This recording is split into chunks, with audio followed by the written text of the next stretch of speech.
everyone, and welcome back to Haunted History Chronicles. First of all, thank you for taking a listen to this episode. Before we begin, I just want to throw out a few ways you can get involved and help support the show.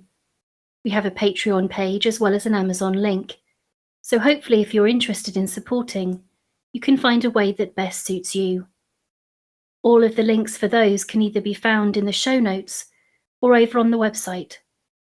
Of course, just continuing to help spread the word of the show on social media, leaving reviews, and sharing with friends and family is also a huge help. So thank you for all that you do. And now, let's get started by introducing today's podcast, or guest.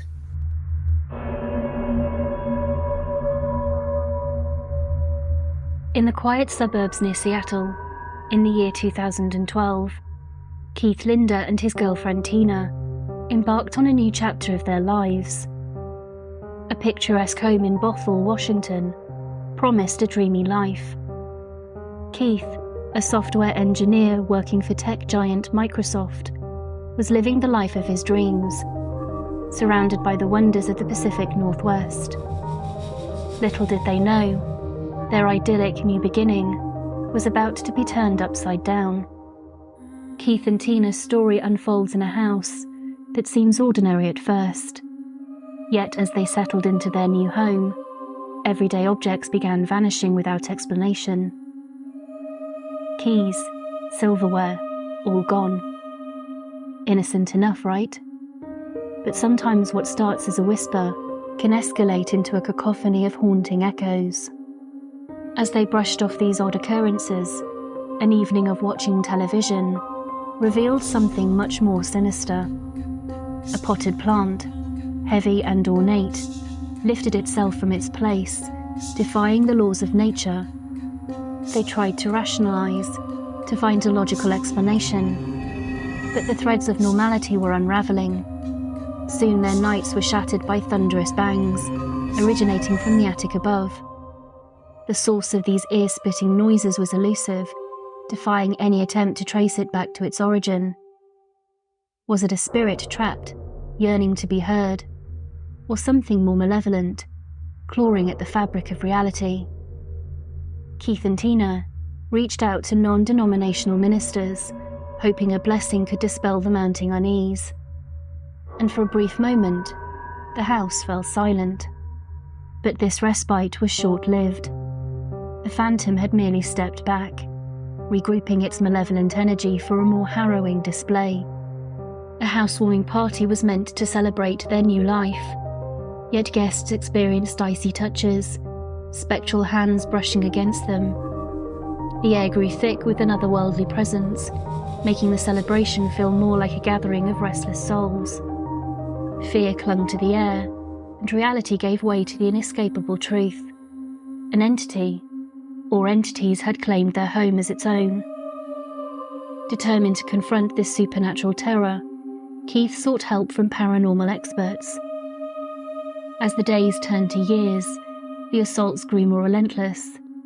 Doors slammed shut, spontaneous fires erupted, and Keith himself was thrown down the stairs, his body bearing the scars of a malevolent force. As their home spiraled into chaos, Keith recorded, documented, and searched for answers. Joining me today is Keith Linder, a professional in the IT field, whose journey from the tech giants of the world to a battlefield of spectral forces is nothing short of astonishing. With a love for fishing, sports and sci-fi, Keith never imagined he'd become a participant in a story that defies the very laws of nature. Keith shares his experiences, giving a palpable account of some of the events, as well as joining in discussions around the paranormal. Can science and research hold the answers to the inexplicable?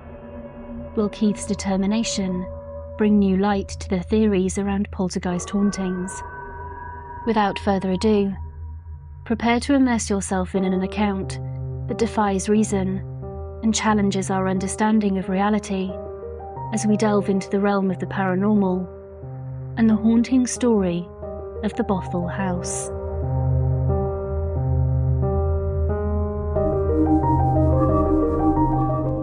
Keith, thank you so much for joining me today. Hi, Michelle. Thanks for having me. Do you want to just start by telling us a little bit about yourself and your background? First things first, I live in the United States, in Seattle, Washington. I'm a IT project manager, had been for quite some time. In May of 2012, moved into a home in the suburbs, single dwelling unit outside of Seattle. That was later determined to be poltergeist infested. But my background is technology. I've worked for companies like Microsoft, Dell Computer, Verizon Telecommunications. So it was a new ordeal for me and my ex-girlfriend, Tina.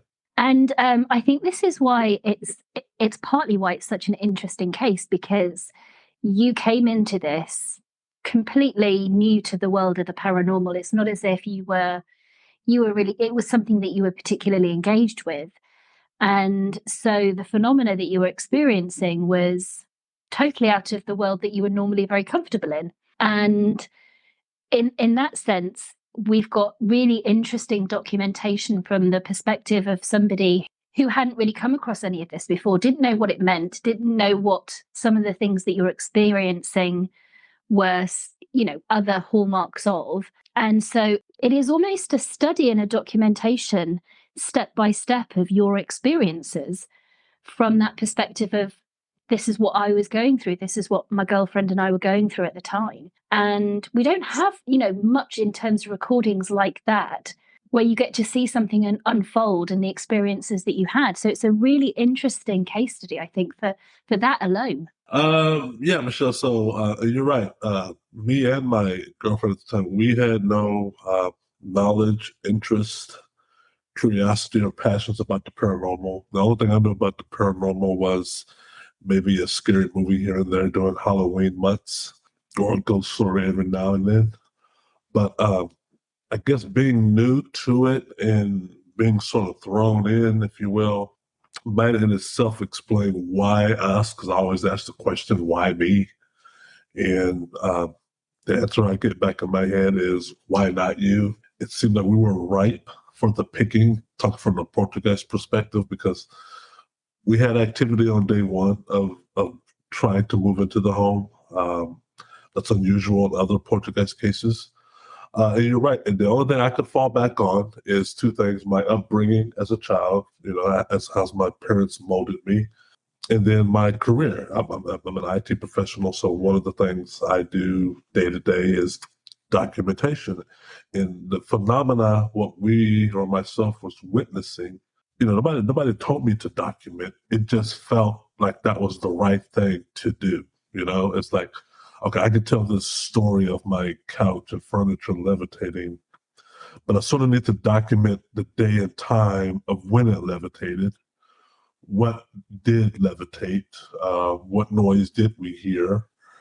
And try to capture that with some of the, electronic equipment that, we now have available as a society. So I just fell back on my IT technical background, not knowing that I was sort of making things worse as we gradually start living in the house. Of the more attention you give it, the more curiosity. And it's like that old proverb: when you stare into the abyss also stares back into you. And as you're familiar with this story, that's our story in a nutshell, especially with me and the activity. So yeah, it was very.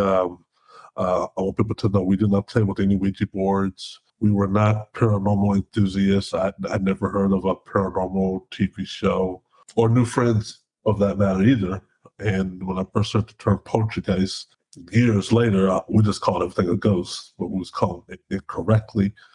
And years later, I learned, oh, this is the resemblance or of a poltergeist. And I'm like, well, I remember that vaguely in the 80s in a movie that came out. And from what I remember in that movie, because I never saw all of it, the house occupants in that movie were going through pure hell. And then I'm like, aha, yeah, that's what we're going through. Yeah, okay. Oh, poltergeist. Okay, well, how do you get rid of it? And that's where the battle and the interesting things started taking place of how do you lessen or get rid of it. But we're a long way from that. So do you want to just take us back to the beginning of the account, really? I mean, for anybody who is unfamiliar or needs refreshing, take us through that kind of timeline of some of the key things that happened between 2012 when you moved in to when you moved out in 2016, and maybe some of the history of the site that you know of that you think might be quite relevant. Yeah, and like I say, this story, sort of like the other Poltergeist stories, sounds a little bit cliche, but it's true.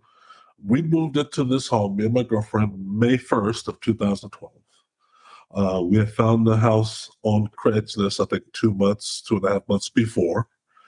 And it's a single dwelling home. It's a 2-story home in the suburbs of Seattle, Washington. It's in a neighborhood. The neighborhood and the home was built in 2005. So it had been lived in with about 5 families before us.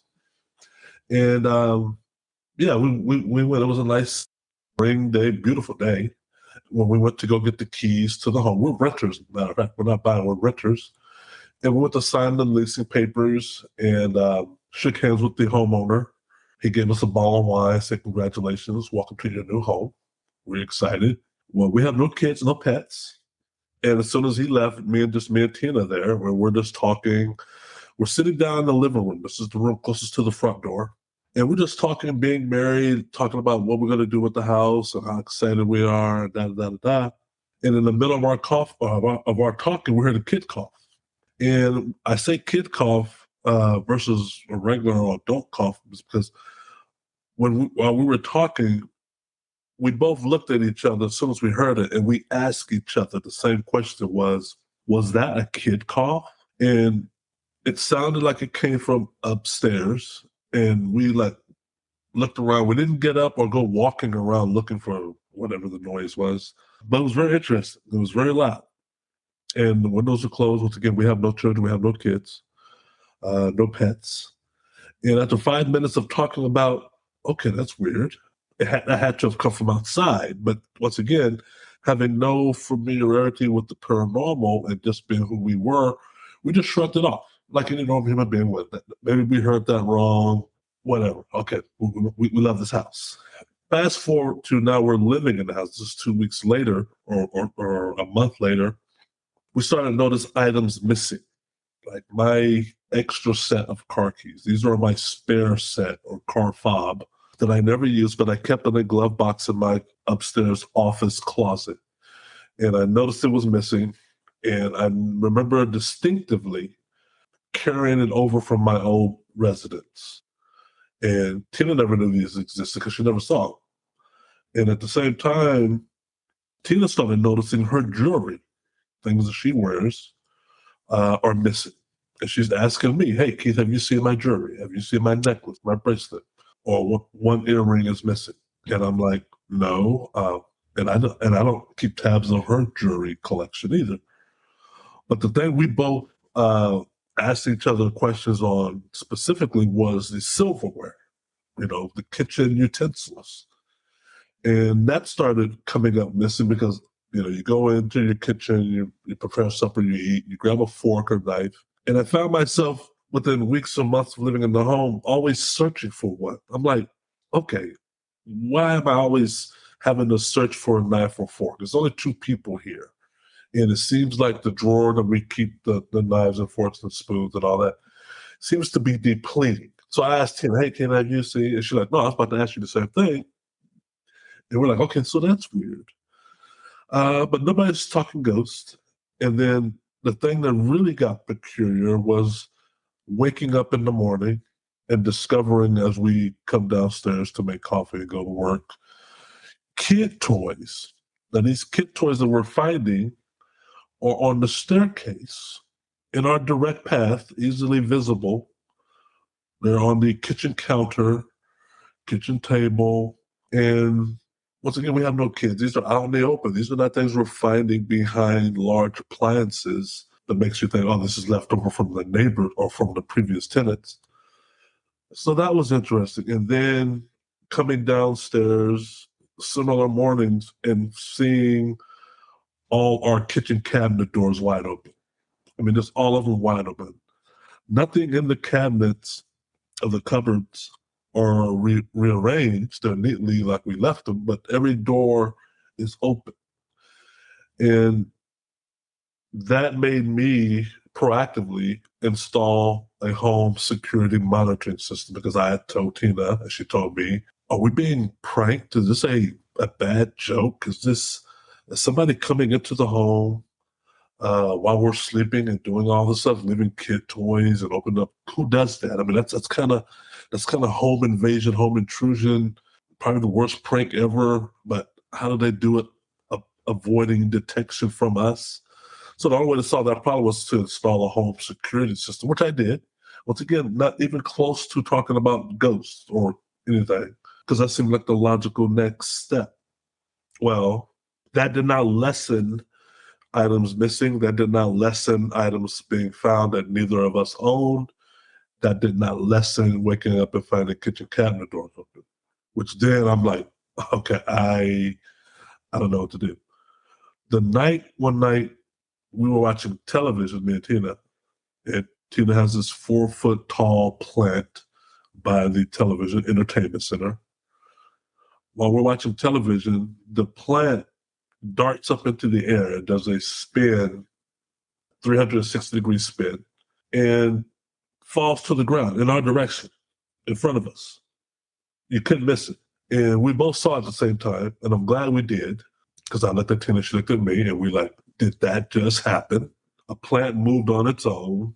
Not only that, it rose up in the air on its own and fell over in our direction. So then we not running out of the house like some would instinctively think. That might have been the smart thing to do. We walked toward the plant and started looking for a remote control device. Once again, not thinking ghost or paranormal, because we're new at this. We thought we were being pranked. We thought, okay, this is where somebody's going to come out of a closet and somebody's going to say, haha, we had a joke on you and Tina, welcome to the house. Here's a trip to Hawaii for being good sports about it. No, the plant was just a plant. Then I looked at Tina, she looked at me, and I said, I think we have a ghost. And how do we determine that? So we went to my office and looked on the internet and just asked the question, how can you tell if your house is haunted? It seemed like a logical next step. And the websites that we were finding, paranormal websites, now getting education, said these are the 5 to 10 things you can do to tell if your house is haunted. And we already had experienced 5 or 6 or 7 of them. Missing objects appearing out of nowhere, phantom footsteps, waking up and finding your kitchen cabinet doors open. A few websites even had a kid cough. And we're like, I think we had a child ghost. So fast forward, the high level things this case is known for through the 4 years of our ordeal, and we could talk about specifically, you could ask me, started on May 1st of 2012. And from there on, you would have the missing of objects, which I like to call teleportation or asporting or reporting of objects. Me witnessing shadowy figures. I've drawn some and put them online of what I saw with my naked eyes that walked by my office door multiple times. Burning Bibles. One Bible we saw on fire, one Bible caught fire, woke us up after being missing or gone missing for a year and a half, a Bible. 2 other Bibles were found severely scorched or burned beyond recognition. Once again, photos and whatnot, video online. The apparition, the female apparition that I refer to as the Gray Lady. Why? Because she was gray when I saw her in summer of 2012. And then I refer to her as the White Lady apparition. I just call it ghost, but I later learned the terminology is apparition. I saw her in the summer, fall of 2014, but now she's all white. Now, both Gray Lady and White Lady are not translucent. They're not see-through. They were what you would call full-bodied, like you and me, except they're all gray or one color. If they're not gray, she was white. The first time she interacted with me, she turned off my office light while I was in the room. She turned it off manually and took off running. I saw that with my naked eye. This is summer 2012. The other things are, of course, the objects being thrown, small, medium, large, and the wall writings. Numerous wall writings in my office of upside down crosses, of 666, of other symbols we still today don't know what it means, of the die KL. My name is Keith Linder, and there were times where the poltergeist wrote in my office very specifically the words die in my initials, KL. It wrote that in my office several times. It wrote that in my car several times. And it wrote it on the house lawn several times. And the pictures that you see in my office of the wall writings, some were written with sage ash. Some were written in a black chalk-like substance we still don't know what is today. Others were written with a black oily, like acrylic-like substance that we later determined resembled bone black. We could talk about that, which is incinerated buffalo or bison bone. And the symbol that pretty much got everybody scratching their head is the upside down man symbol, Native American symbols.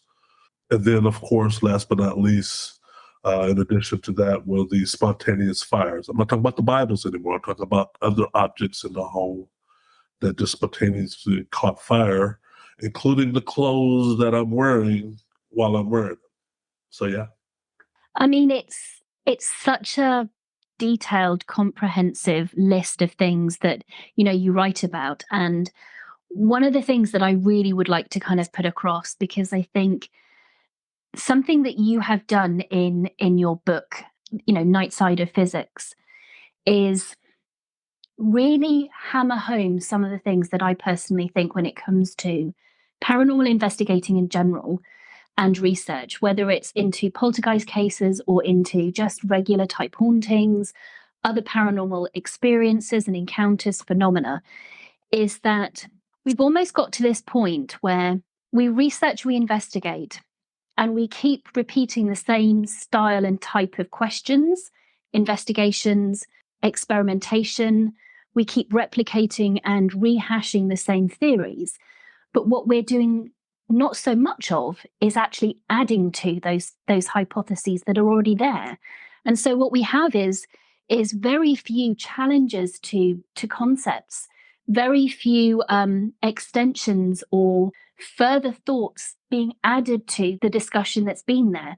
And you ask yourself in that book, if we think about poltergeist cases just alone, what can we add to that discussion that we didn't know 40 years ago, 50 years ago, kind of thing?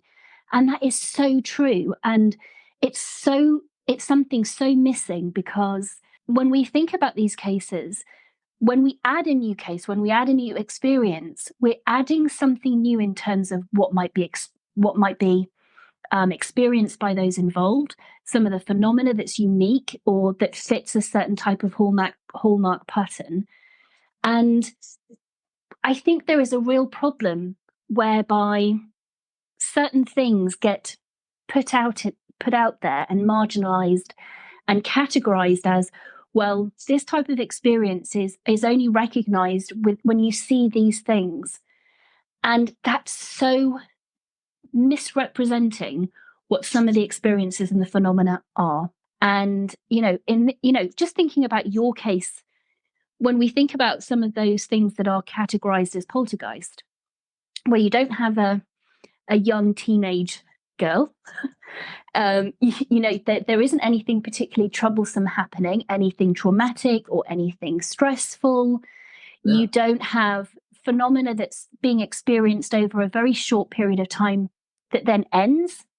This is something that was sustained over a much longer period of time. And although you had gaps where the phenomena ceased, it did start up again. That's unique.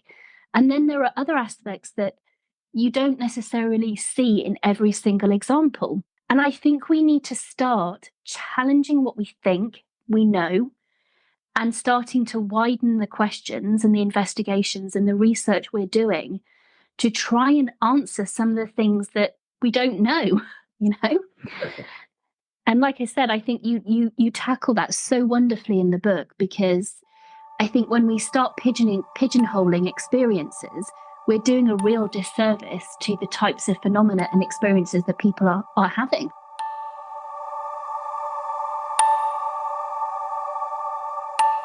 Yeah, and I'm glad you brought that up, because one of the silver linings, if there is to be one from this case and me and Tina's ordeal, is, and this is a strength, not a weakness, is me and Tina were not, myself specifically, were not beholding to any existing theories surrounding poltergeist activity. Okay? As well as other people who've experienced poltergeist activity. Most people who experience poltergeist activity have front row seats to the phenomena. It's people who come in who give it their own interpretation, in my opinion, which is most of the time incorrect, and make the house occupant dumb down or walk back some of their claims. And I, for one, put all my claims out there and will not walk back any of them. And the paranormal community as a whole, cherry picks the phenomena that they want to match their existing theory. Once again, let's talk about the adolescent teenager. Well, our case runs smack head into that, right? We don't have any adolescents, let alone teenagers in the home. There's this other one, there's the focal person. The activity surrounds one person and not the other, or the female. If we're not talking about adolescent teenager, then we're talking about female. Well, I can show you in the Bothell Hell House, the book one, where the activity sometimes mainly focused around both of us, sometimes around Tina, and sometimes around me. But there's a caveat or an asterisk behind all that, and that being, there were times when we had activity in the home, talking about the Bothell House, when neither one of us are home. You know, when I'm getting email alerts, motion detected, sound detected, and I'm 20 miles away from my house, I'm at work downtown Seattle, and I log in to my home because I can remote in via camera, and I can see the aftermath of the activity, then the paranormal community needs to reevaluate existing theories, because, whoa, wait a minute. Keith and Tina are not even in the home and the house is active. I know there are cases like that exist, but they're very far few in between. I can even take it a step further and say, where I had been traveling and had activity follow me 500, 800 miles, 1,000 miles, 3,000 miles, take your pick. And I've been attacked in my hotel room, while at the same time, Tina's being attacked while still being in the home while I'm gone. So the paranormal community as a whole needs to come to terms with that. Like, whoa, wait a minute. You got two activities, both poltergeist in nature, happening in multiple time zones here. And then he's got also claims of his friends, my friends, being attacked in their homes after trekking through the Bothell House. So we got 3, 4, possibly 5 locations now that are documenting poltergeist activity. And I try to bring that to everybody's attention because it needs to be talked about in the current theory, reevaluated, remeasured. And yeah, it has not been, it's some sort of semi-fallen on deaf ears, because, these old theories, like you said, are pretty much copy paste. Everybody's quoting one another. Everybody's looking at old data that was born out in the 30s, 40s, and 50s. We've learned so much. I'm talking from a technology standpoint. We've learned so much since then. Houses today are different than the houses in the 1800s, 1700s, 1500s, 1900s. Look at all the things we have in our home now. Look at all the smart devices, the electricity, the internet, the Wi-Fi, the Bluetooth, the smart refrigerator, the smart toaster, the smart phone, the smart dishwasher, the smart microwave, Alexa, Siri, all these things that to a poltergeist is just toys. If I'm the poltergeist, I'm excited now about the toys homes have at their disposal now, and that's what makes my case a little bit interesting, because I was trying to use today's technology to capture the phenomena, And as you read, I don't know if you've seen the documentary, the entities, I'll call them entities, found some of the electronic gadgets very interesting. As if to suggest it was their first time seeing it too. There's the video by Steve Merritt in his documentary, him and Don Phillips documentary, that's free on YouTube, totally free. If I can watch, it's an hour and 30 minutes long, where they're setting up motion cameras and voice detection devices in the hallway. Unbeknownst to them, they reviewed later their footage, as they're trying to set up monitoring equipment to capture phenomena, like most paranormal teams do. They're being monitored. And the voices are monitoring them saying, and I'm paraphrasing, but people can listen for themselves. They're like, it's a camera. It's a camera. What are they doing? Look at that. What is that? Look at that cord. It was plugged in. Hey, take that. There's a voice saying, take that. And that's clear as day to the person who hears them. And the enunciation, the EVP, as I think it's called, Class A, Class B, is a conversation between two unknown voices. You can easily distinguish Steve and Don's voice, but there's two unaccounted for unknown voices talking underneath them about the equipment that both men are setting up. And that's just profound, in my opinion, whatever it's worth. In my opinion, that should leap the paranormal research, by leaps and bounds, just that EVP alone. Because it suggests so much that I've always heard paranormal teams say when they come into our house is, battery malfunction. Why is there a battery drainage happening? Why does the energy get sucked out of a device that's pertinent to the investigation? Why is their equipment malfunction? It was working fine before it came here, and now it's not working. Well, that transcends all continents. I've seen that story told on every continent on the planet from paranormal teams throughout the ages about the equipment malfunction, the battery drainage. And now you have a voice saying something similar to, hey, take that. Yeah, okay. It's only power like that because it's plugged into the wall. That you have the voice that match the phenomena that's been recorded by paranormal teams for quite some time. So you're right. That's the whole book. The third book was about, was Poltergeist, the Night Side of Physics, was to have that conversation. And I hope the paranormal community does have that conversation, because there's a lot of there. There is a lot there, but that's because, there were so many different types of experiences, and each one of them are very unique and really quite profound. And in some cases, they are phenomena that you see in a very small number of poltergeist cases. In others, you see them across poltergeist cases. Again, it just highlights that no one thing is kind of representative of everything. And again, I think that speaks to, we need to stop categorizing something as, well, you see this, and this. Yeah. And it's because of this. Because it's totally dumbing down the subject matter, I think. And it's totally putting a ceiling on the types of conversations. And if we're really being very honest, if poltergeist hauntings were simply the product of a hormonal teenager in a household or something traumatic, I think every single house on the planet would have poltergeist activity. We don't. And so therefore it defies logic. It doesn't make sense, as that's the only rational explanation as to why. Like you said, it's because someone's gone in, they've seen something and they've interpreted it one way, and it's therefore stuck. And then what's really sad is when other cases come in that defy that, it gets pushed to the background, or it gets dismissed, or it gets reported as doesn't fit the mold. And instead, what we're not doing is saying, okay, here are other examples. Should we be redefining what we think is happening in these types of cases? Should we be adding? And, that to me is what research is about. We don't ever stop learning by simply saying, well, we've got everything we need to know here. Let's now stop.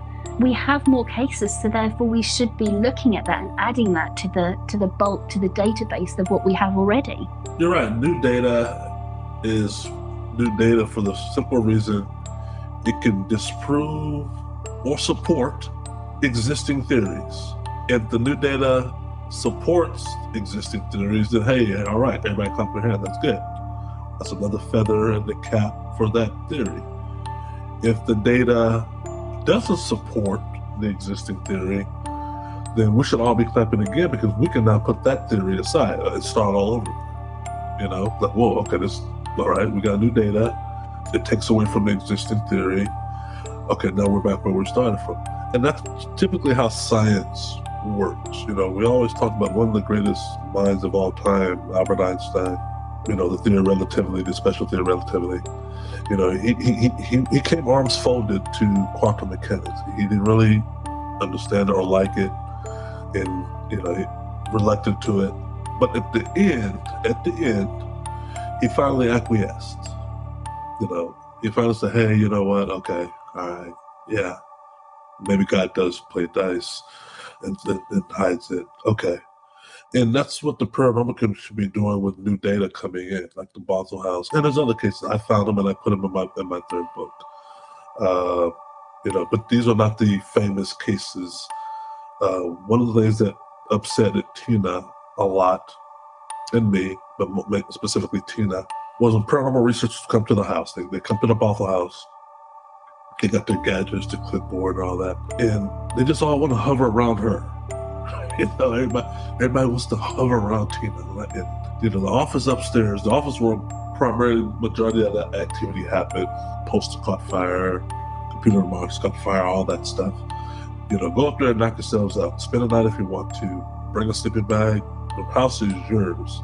But everybody wants to hover around Tina and poke at her and ask her questions. It took me a while to, and I didn't know why. I'm like, what's this over fascination with Tina? And I found that when I started understanding Poltergeist and this whole teenager, female adolescent teenager, you know, Tina's not a teenager, but the second bullet point to that is the female. They always like, well, the female, and, you know, all this and this and that. And we're like, okay, you got all this activity on the other wing of the house, and you're not focusing on that. We've just told you we've had activity when we're not home or present. And then from maybe November 2014 till now, present day, the activity is now hovering, focusing around me. Tina moved out of the Bothell House 2015. I moved out May of 2016. I still occasionally, as recent as last night and this morning, experience phenomena. And there's that. Then let's rewind back a little bit and let's talk about the previous tenants in the home, Rhonda and her family, who lived in their home in 2008, 2009. Rhonda had 3 kids, and they had similar activity as well. And when I called Rhonda the summer of 2014, I mean chatted on Facebook, her son, now he was a very young child in the Bothell House, now several years removed. They lived in Yakima, Washington, which is about 500 miles plus or minus East Washington. And she told me, without me even mentioning it, because I had confided it to her when we were all experiencing, because I didn't want to dilute what she was telling me or influence it. Her son, she said, and I quote, saw shadowy figures in the house where we lived in. Upstairs, his room was my office. Might explain the kid cough, because he was very sick at the time. He developed meningitis. But she also said he still sees shadowy figures to this day. And this is 2012. This is 4 years after moving out the house. Now, she doesn't volunteer that information. Like, I don't volunteer that information. If I met you tomorrow or today, you know, I'm not going to say, hey, Michelle, I still see shadowy figures. You know, if you ask me, hey, can you been out of that Bothell House since 2016, right? Yeah. Anything going on? Hey, yeah, Michelle, yeah, you know, occasionally I still see shadowy figures. Like, you do? Like, yeah, never subsided. You know, and look at me, it's 2023. I moved out in 2016. So these are the data I'm talking about that should be, you know, either disproving a current theory and help creating a new theory, or supporting theories that I believe have been ignored. And my theory that I believe has been ignored is, I believe poltergeist, or what I call for lack of a better term, third party, meaning they are an independent, sentient entity, and there's more than one. There's more than one. They work in unison. There's a cohesion. There's a unison, if you will, tandem with each other. We could talk about being in two places at the same time, which would explain, me being attacked over here and Tina being attacked while still in the home. Or we can talk about two places at one time, me still seeing shadowy figures and some of my friends today seeing shadowy figures after they leave my presence, go back to their own respective homes, or Rhonda's son, who was still seeing shadowy figures when I contacted and reached out to Rhonda. So those are the conversations I think we should all be having, because once we start having them, and I know the proof of concept is true, because I get emails all the time from people all over the world who say, yeah, man, that happened to me, but I don't tell anybody because, they think I'm crazy, or they think it's me, or they want to focus on me. And yeah, Keith, I had that happen to me too, or my friend has had that. And I wish, it would be talked more from a high level in the existing paranormal organization community, like I said, because I think it helps. Well, I think there is this propensity to try and categorize it as one simple thing and have it in a neat box. And I just don't think a lot of what we experience and we see actually works like that. And, my own experience of 30 East Drive, which is a well-known poltergeist case, is one that really, again, defies a lot of the common thoughts of what a poltergeist haunting looks like, and echoes what you just said of. There's something else. I genuinely think it's a location that has hauntings that you might expect in typical kind of ghost haunting experiences. And then there is this something else that is very intellectual, that is mischievous, that is quite detailed in what it's doing in order to try and get your attention. And like you mentioned, is not specific to that location. There are hundreds and hundreds of examples where people who have been there have experienced things then in their own home, where things have been moved and taken to their home. Seeing things moved in East Drive and then it's somehow ending up in their own home. And you can't dismiss things like that. We cannot dismiss things like that. And my personal perspective is that is one thing attracting the other? Possibly. I firmly believe that a lot of the paranormal experiences are based on energy. You mentioned electricity, the devices we have being something that kind of entities can draw from. I firmly believe that. Yeah. And so it makes sense that, again, spiritual energy can also attract other types of energy. And that's why you can experience different levels and layers of paranormal phenomena. And it's about breaking those down and really examining them as unique experiences, which I think, again, we don't do enough of. Yeah, one thing I can tell you about the Bothell House, going back to the, maybe some of the root cause of the activity, is what we found out through research, and it took some time to learn this, and we're still learning this, is, Steve Mera, Don Phillips, they believe some of the phenomena, if not all, is related to they call it landlocked phenomena. And how we were able to determine that or give rise to that were two things. Was the wall writings in my office gave hint, because some of the wall writing was Native American related.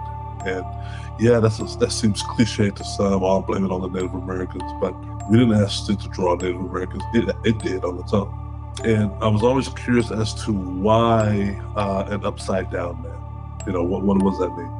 The symbol it drew. And upon research, and this is not Keith's research, this is online, the symbol means a man has died or is about to die. Specifically, Native Americans draw the upside down man only to reference if a man has died of disease, mainly smallpox.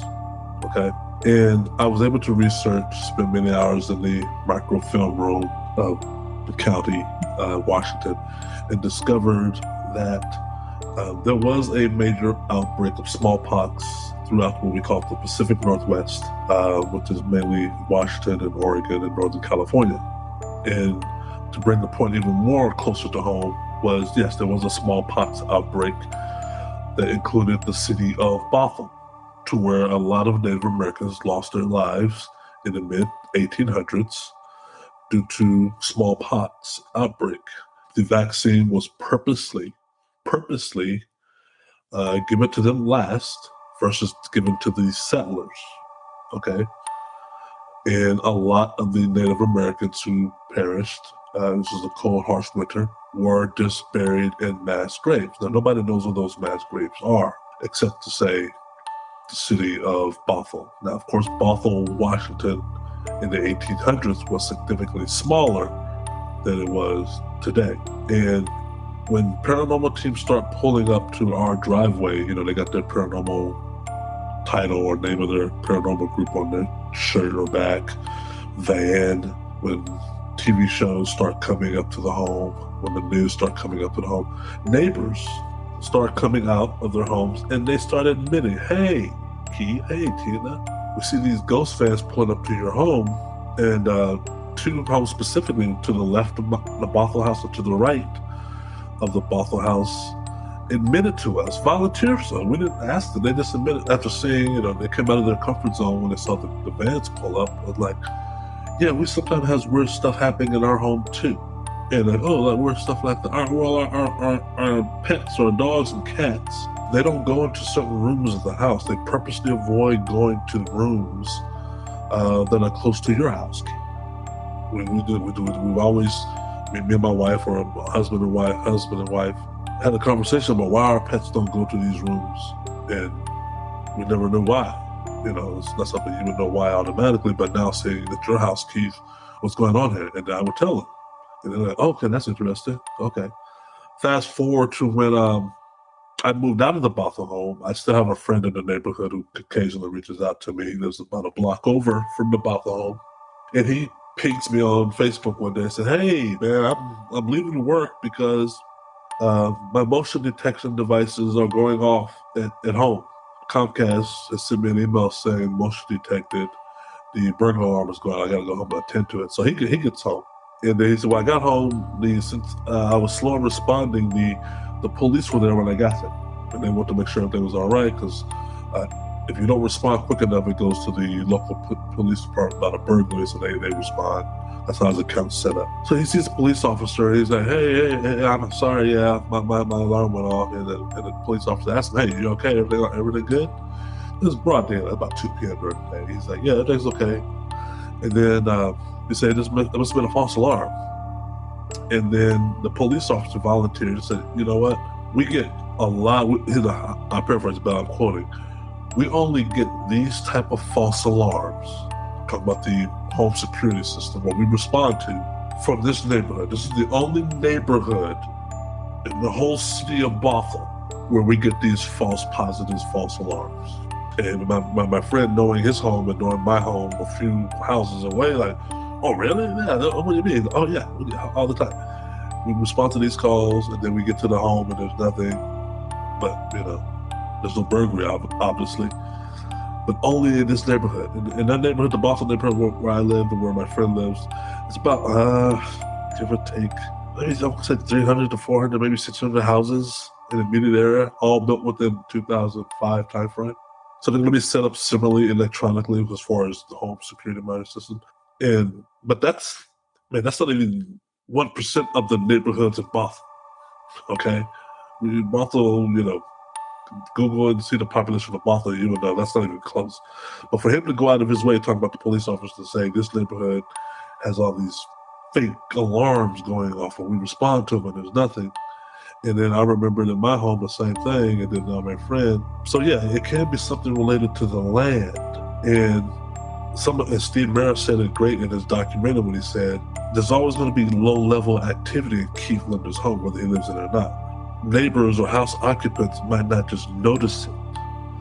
I mean, how many times have we, you, me, and others, have lost something or misplaced something, and then we find it over here, and we're like, how did I get over here? And then we just shrug it off. How many times we leave and come back when the light was on when we left and come back it's off, We don't think ghosts. Like me and Tina, we don't think ghosts early on. If it just stays at that level, you just shrug it off. It's one of the, I forgot who wrote the book called Just One of Those Things of the mind just shrugs it off, and there's no repercussions to that. Maybe that's a safety mechanism where you go a step beyond that safety mechanism, like I did probably, was investigate. Like, why are my lights always off when I come back in the room? And as you know, what did I do? I went and brought cameras into the home. I started setting up tripods and motion detection and cameras to watch the cameras. And they tried to tell me to stop and decease, and with the cameras, and they would unplug one, and I would plug it back in, and then they would take the SD card, and I would go buy another SD card. And then they would turn the camera and face it toward the wall, which Stephen Mirror and Stephen Dong witnessed themselves when they lived in the home with their camera. Something was there purposely trying to say, hey, stop, don't do it anymore. This is a warning. You get two. After the third one, we got to take it up a notch. And if you watch my videos, I'll talk about all my videos on the YouTube channel, go from the very beginning to now. It's a video diary of what I just described. A new couple in the home. Oh, look at the house. It's so pristine. It's so new. Look at it. And then you see this camera in the hallway trying to capture the lights going off and on. And then weeks and months later, you see another camera in the hallway, another camera in the bedroom. Aha, objects being thrown, loud banging. Then you start seeing dents in the wall. Aha, wall writings. Wall writings over here. Then you see burnt marks. Aha, fire. So you start seeing the gradual, from a video diary point of view, of how the activity escalated over a 4-year period, to the point of even mushrooming outside of the house. So yeah.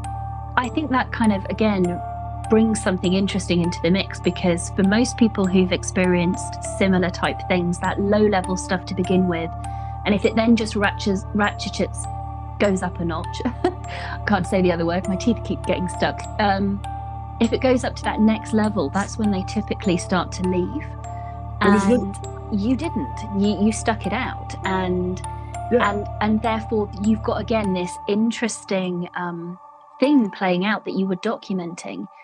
And I think you're in one of those positions, and it's again part of the frustrating thing that I experience and think about when it comes to the paranormal, is that you're damned if you do and you're damned if you don't. Because if we don't have video footage or audio footage or a photograph of something, well, it's anecdotal and there's no proof. If you have proof, it's, well, that's too good to be true. There has to be something, that's been fixed about it. You can't win either way.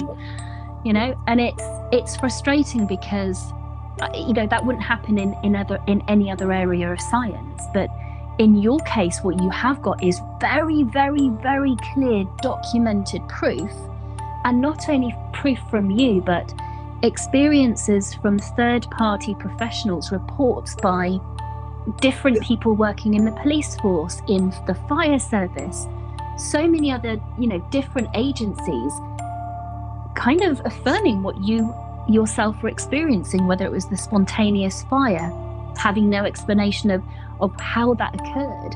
And again, that's a very interesting case study, I think, of the type of phenomena that you were experiencing, seeing that escalation and that playing out with all of these different aspects to it being brought in by other professionals.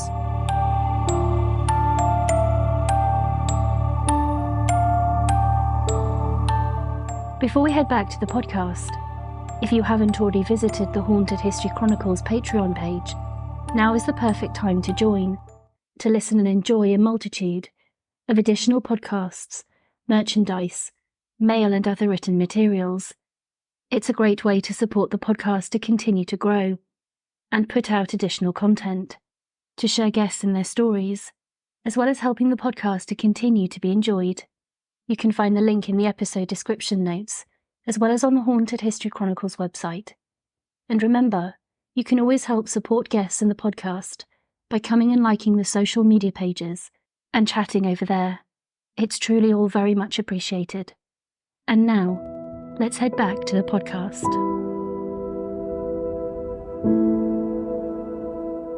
Yeah, you're right. I tell people it was not my intention, but this is how it ended up. If me and Tina hadn't left, let's just say hypothetically, if me and Tina hadn't left the Bothell House, either because of the kid cough or the plant levitating, that would have been in the story. Let's say we just left. Oh, we're out of here. That's it.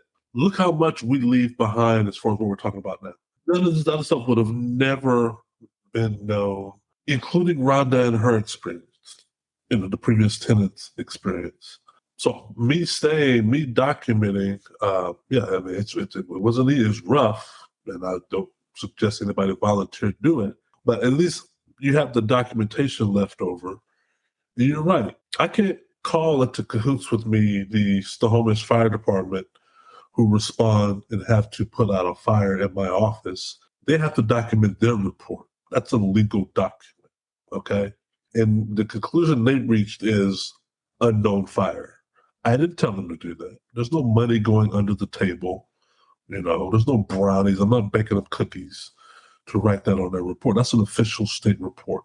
They have to take that back to their home office and classify it like, we don't, house is fine, lucky he survived, no minimum damage done, but we don't know what caused the fire. Skeptics ignore that. I can, meaning in 2008, 2009, when Rhonda lived there were four 911 calls to the Bothell home. 4 that were documented due to her suicide attempts that she told me in chat, but she could have been just lying to me. But I went and researched because in Washington, you can go, if you're the home occupant, you can pull the 911 records from your own home if a resident can. And I did. Not to see if she was telling me the truth. I knew she was. I just wanted a paper trail.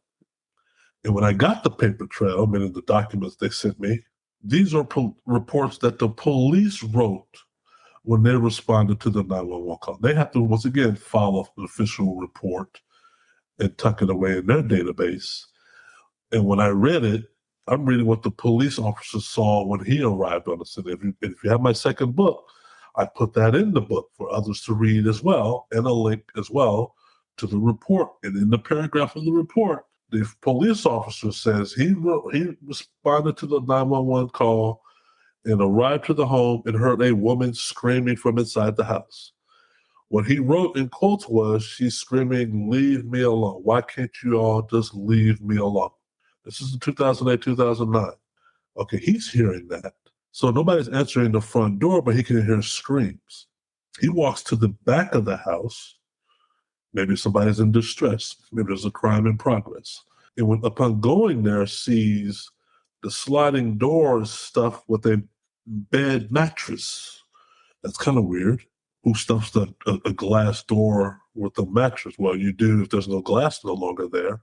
And he walks in. He removes the glass and walks in. And upon walking in, it's met with Rhonda coming from the garage, and she's holding a screwdriver, and she's just dug the screwdriver into her veins in her arm. And she's screaming, "Why can't they just leave me alone?" And he tases her to apprehend her.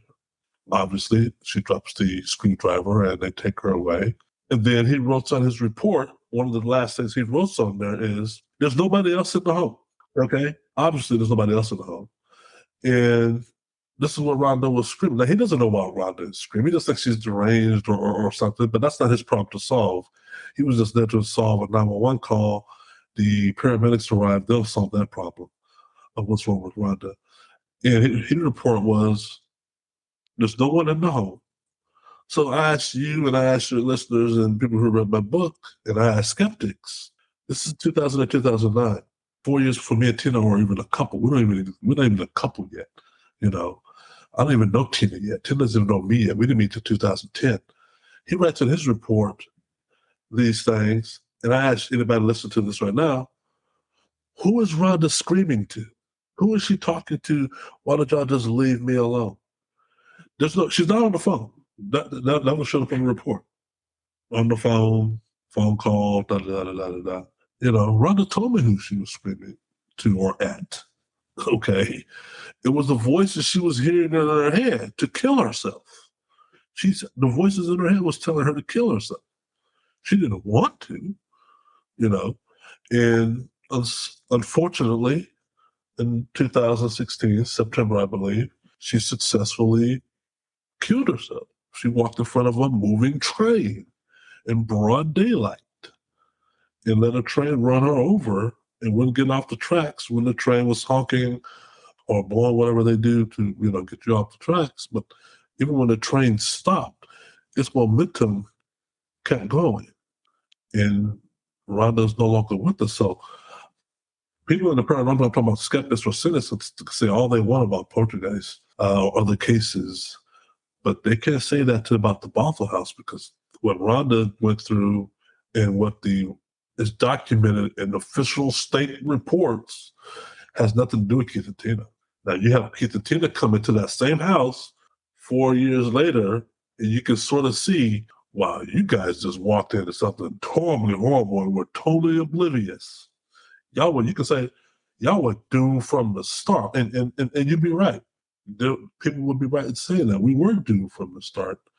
Because do you think I would have moved into a house when, I don't know, 4 years ago, a woman is in her garage screaming, leave me alone, and bloodied arms and a screwdriver to her arm? Do you think I would have moved into that house? No, I wouldn't. Heck no. So, but nobody never brings that up as far as the skeptic community. No, because again, I think it's something that people try to rationalize away of, well, that's an example of someone who was obviously psychologically struggling, maybe having some kind of break, maybe suffering from some kind of depressive state. We try and rationalize things away, but what you've got are experiences being echoed, repeated, and that doesn't happen in a vacuum. That's not something that you should so easily explain away. And I think what is so often underestimated when we look at these types of phenomena is just how psychologically isolating they are. People can feel very, very alone and misunderstood, not being heard. They can be dismissed by people if they go and seek help from various different organizations. They can have doors closed in their face. And so they are very much experiencing it by themselves. And the more that happens, the more inward you start to become. You become the very thing that I think they want you to be, which is even more vulnerable to what it is that they are doing to you, because they want that. Yeah, it's not an accident or coincidence, Rhonda's situation or me and Tina's situation of Tina finally moving out. Because when Tina finally moved out, they won one aspect of their torment, which is divide and conquer. Now it's just me in the home. And it got pretty dark with just me in the home. I mean, me and Tina can always rely on each other. There's always safety in numbers. I don't care how hopeless you feel. There's always safety in numbers, okay? Tina's witnessed a lot of phenomena that I witnessed because we're in the same room together, let alone the same house together. Now I have to worry about, okay, what happens if they push me down the stairs again? Tina ran to my aid when I got pushed the first time. What happens the second time? What happens if they start a fire now with just me in the home? Or throw an object my way. So all those things are running through my head because now it's just me. They've already gotten Tina out, and now they got me where they want me. Like, okay, we got one now. We can deal with him. So yeah, there's that factor that I constantly have to talk about sleeping. It's true. I slept with one eye open, probably for the remainder of the duration of while I lived in the home, especially maybe up until when Steve and Dawn arrived, because I was just mainly going off fear of the unknown. What's going to happen? I got to sleep. I got to work. I'm making 8 hours of sleep, so I'll make do with 4. And when you got running on 4 hours of sleep, you're going to make mistakes. You're going to be grouchy. And then if I be grouchy, and if I verbalize that grouch and like, leave me alone or curse at them, then they're going to take it up a notch. They're going, okay, we got him. We working on him. He's getting grouchy. He's got 4 hours of sleep, 3 days in a row. So yeah. I mean, these are the things, the psychological aspect, I tell people, is 10 times worse than the physical phenomena that we witness. 10 times worse. When we saw the first Bible on fire there's all kind of psychological things running through your brain, our brain, once we realized that was a Bible. Like, man, who burns a Bible? You know, what force feels that comfortable? And then alone 2 more times after that. And it's fire. I never, I mean, fire in your home, going back to about that vulnerability of you're sleeping and you're waking in the middle of the night. Anybody can relate to that. Everybody's home today, I hope, has a smoke or fire detector. And you probably get a unanimous 100% vote if you ask, who would fear worse, having a fire go off during the daytime while you're awake or have a fire go off while you're asleep? I think it'd be unanimous. None of us wants to deal with a fire while we're asleep, and the next will be taking a shower or a bath, which is the times they used to start a fire is when you're most vulnerable, where they can catch you off guard. And when they catch you off guard, you're going to overcompensate, overcorrect, you're going to make mistakes. And the psychological, the pushing down the stairs. I never forget when Steve and Dawn played back the EVP where the voices admitted that they pushed me down the stairs.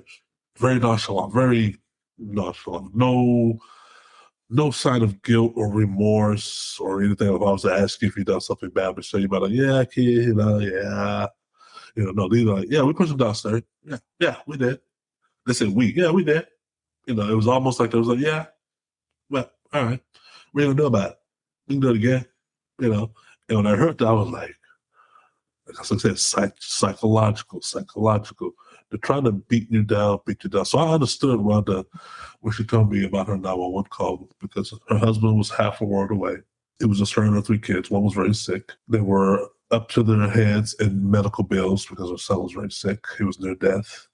The medical field in the medical community, Seattle Children's Hospital, were at their wits' end on root cause of his meningitis. They didn't know what to do.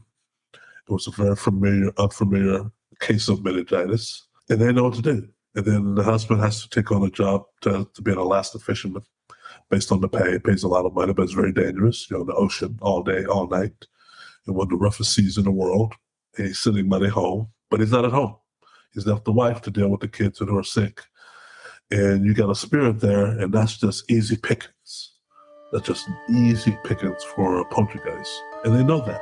And so, yeah, her becoming suicidal didn't surprise me. Didn't surprise me whatsoever.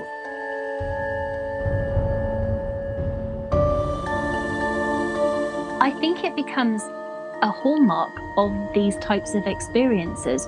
And rather than doing what I think tends to happen, which is to say, well, it's because of something that was in that person to begin with that's caused this.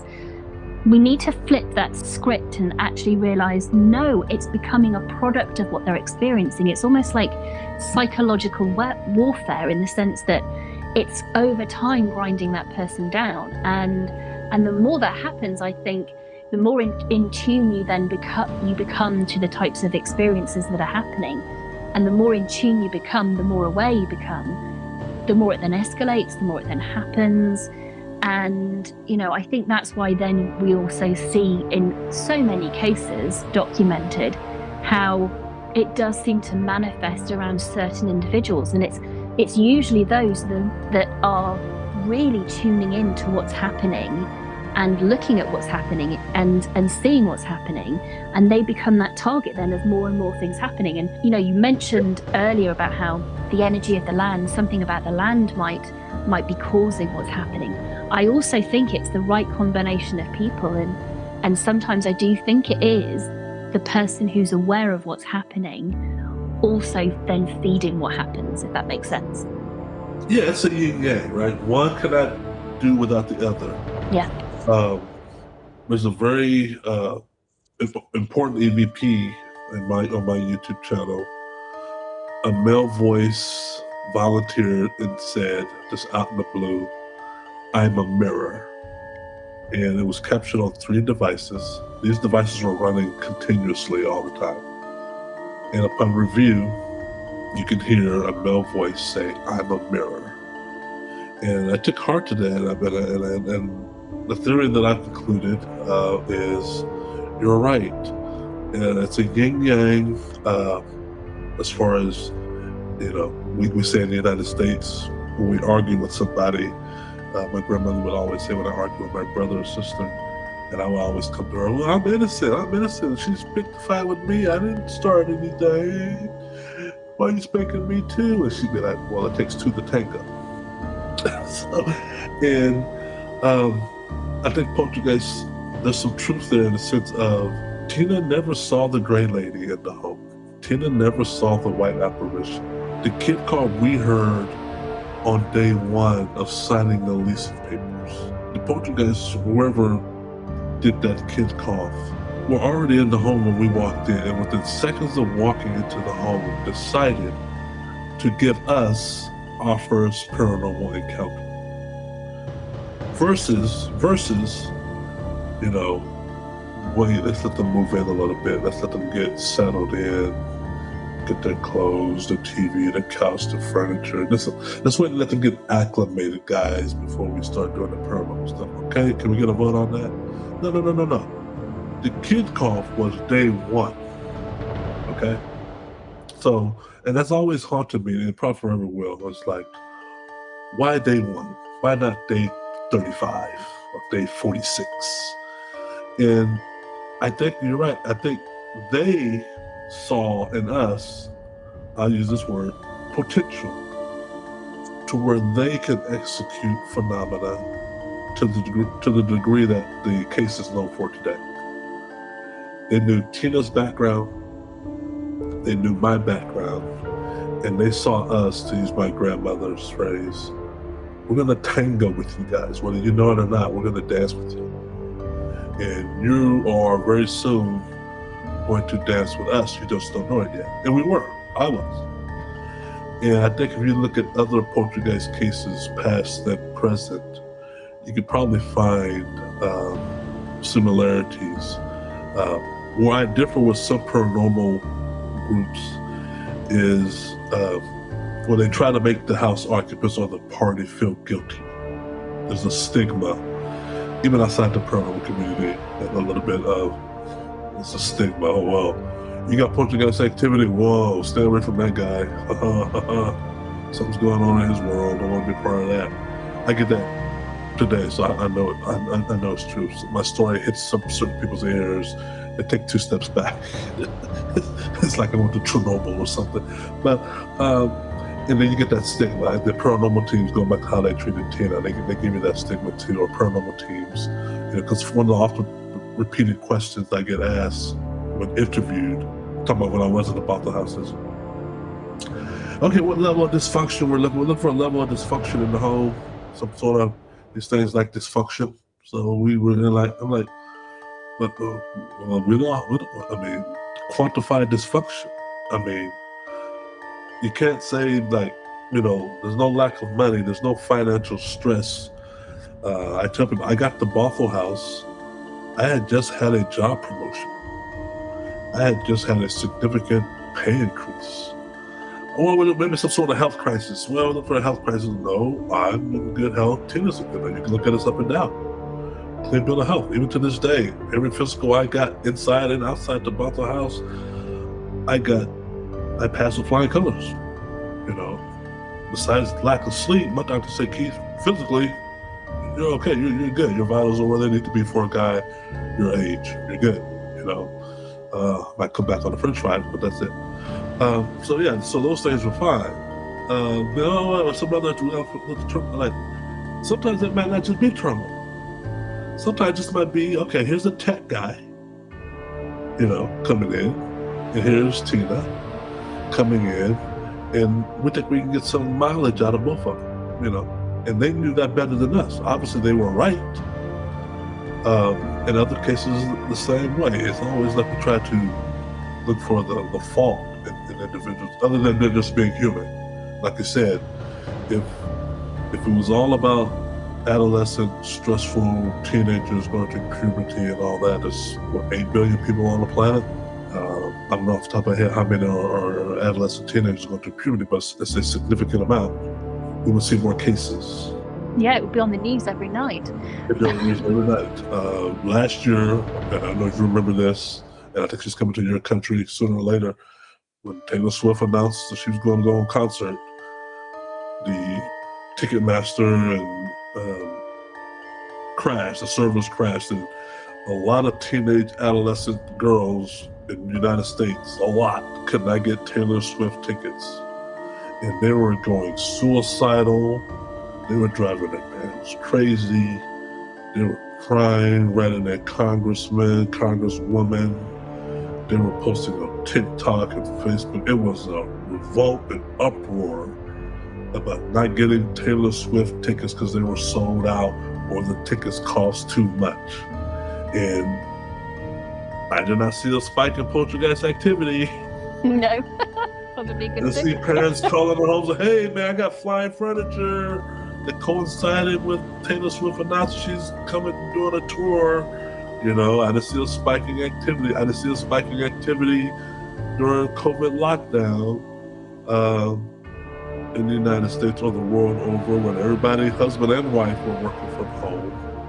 And I've been on many Zoom calls, and the husband and wife are home 24/7 together now, and the kids are too. Nobody's going anywhere, and I didn't see a spike of activity. So I think we can put that to bed. All right, okay. So yeah. Now let's look at these other reasons why this might be happening.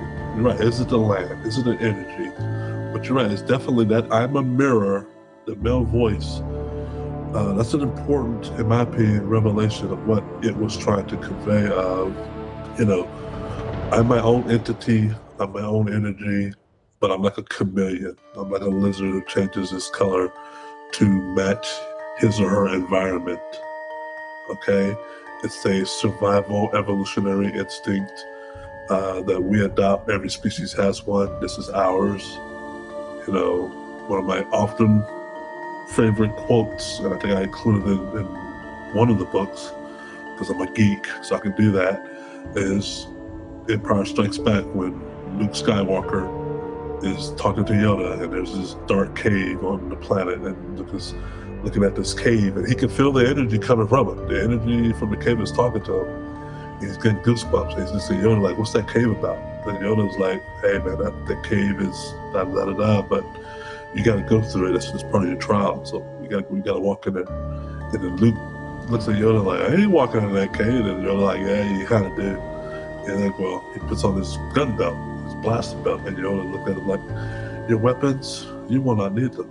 And, well, first he asks Yoda, well, what's in there? What's in the cave? And Yoda replies, only what you take with you. Only what you take with you. And then he grabs his weapons, and Yoda tries to give him a warning, like a hint, like, hey, you're not going to need your weapons, dude, but what you'll find in there is only what you take with you. And I always remember that to the I'm a Mirror EVP that we captured at the BOTHELL House. And I think something else that, you know, that line about the mirror that you had come through, that I also think is really interesting, is that when you look at a lot of the experiences, it does, you know, there is this mirroring of trying to use things that we understand, whether it's religious iconography, like a Bible, like a cross, whether it is using symbols that we'll recognize, Native American symbols, or things that are something that we will understand and have some connection with in some way. They get used, and again, it really does, I think, put a really big tick against, this is something very, very intellectual, using things that are very familiar to us to cause fear, to use it, to subvert it, to cause fear, and again, to grab our attention, because there's nothing more noticeable than something we recognize in that way being destroyed, being used to write messages on the wall with, to change it in some way and turn it into something else. And again, so very intelligent, but it is mirroring us, but changing it in some way to kind of do that psychological harm again, to create fear, because again, it's what it wants. Yeah, you bring up an interesting point that I never really gave much attention to, but it's very interesting. The 666 wall writings in me and Tina's office, we never, it was like, oh, 666, oh, we see that in Hollywood. That never scared me and Tina. When I said, I mean, I was upset about it being written on my wall because I have to paint over it or I have to remove it. But I told Tina, and like I said, these things, they never made much or many mistakes in the house, the Poltergeist. But that one they sort of did. But I think they got that 666 from their groupthink of other poltergeists, if that makes sense. And there's data in my case to support there's a groupthink going on. So I use the metaphor of the Borg, if you remember the Borg in Star Trek, of the beehive. Everything goes back to the collective, where it be in North America, Europe, South America, Asia, Australia, whatever. All these activities go back to another hive of poltergeists. And they share this information. It's like a group thing. The 666, they did, I believe, because they wanted to conjure up fear and hopelessness for me and Tina. Oh my God, 666, Lucifer's coming. Oh my God, oh my God, get the holy water. They want us to throw everything on the 666, sleep with both eyes open, get in the fetal position and cry, pray. And we didn't do that. We didn't. Now, other stuff we did, but not that. I was like, that didn't really, and me and Tina got so much hate email from the 666. So people were like, you guys did that yourselves. You put the 666 up there to get attention, to get a rise out of people and scare people. Like, no, we didn't. But they probably did that for you out there in the world, and us, but it didn't. Me and Tina didn't get scared by the 666. I think the Poltergeist thought it could write that on there and hope that we would. But it might have had some of its data might have been a little bit outdated too. It might have been looking like, oh, Keith and Tina don't respond negatively to the 666. Okay, that's interesting. Now the DIKL I did, you know, I mean, that's me writing my name because I'm like, well, this thing know my name, you know. So that I did, but the 666 I think suggests they were pulling from the existing, I don't know, mindset that we see that, you know, that Hollywood does with these cases, and what fraudsters and hoaxers do with these cases too, of just going for the jugular, meaning, oh, just write Lucifer paraphernalia on the wall and that'll really scare people, you know, all that stuff. But I think they miscalculated that portion, the Poltergeist did, because we didn't get a rise out of that. The only thing I did was get warm soap and water and try to rub it off. But other paranormal teams, or ghost hunters, I call them, they got a rise out of it. And we're like, oh my God, 666. And they start telling us some of their stupid theories that me and Tina just looked at each other and like, dude, come on, man. Don't pull a wool over our eyes, okay? Let's walk it back a little bit. 666, da-da-da-da-da-da. It's obviously a cliche now. It rolls off me and Tina very easily.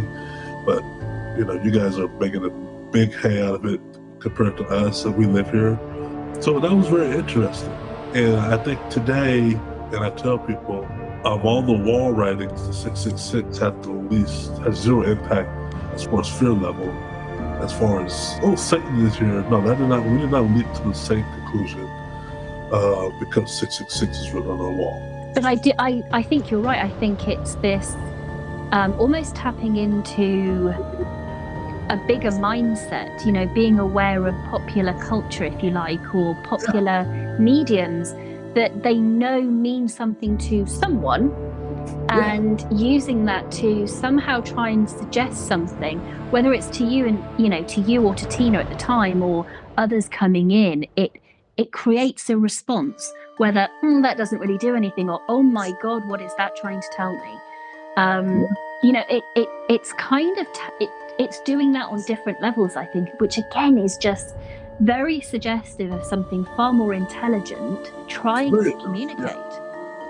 Yeah, very intelligent, very manipulative. Yes. Very groupthink, like very calculative, which I'm going back to what I would say. They're observing us too. Mm-hmm. And I have to think, when you observe something, you're taking what you observe back to the collective. Yeah. It's just not free willy. They're doing things, like I said, they did things to get a rise out of me.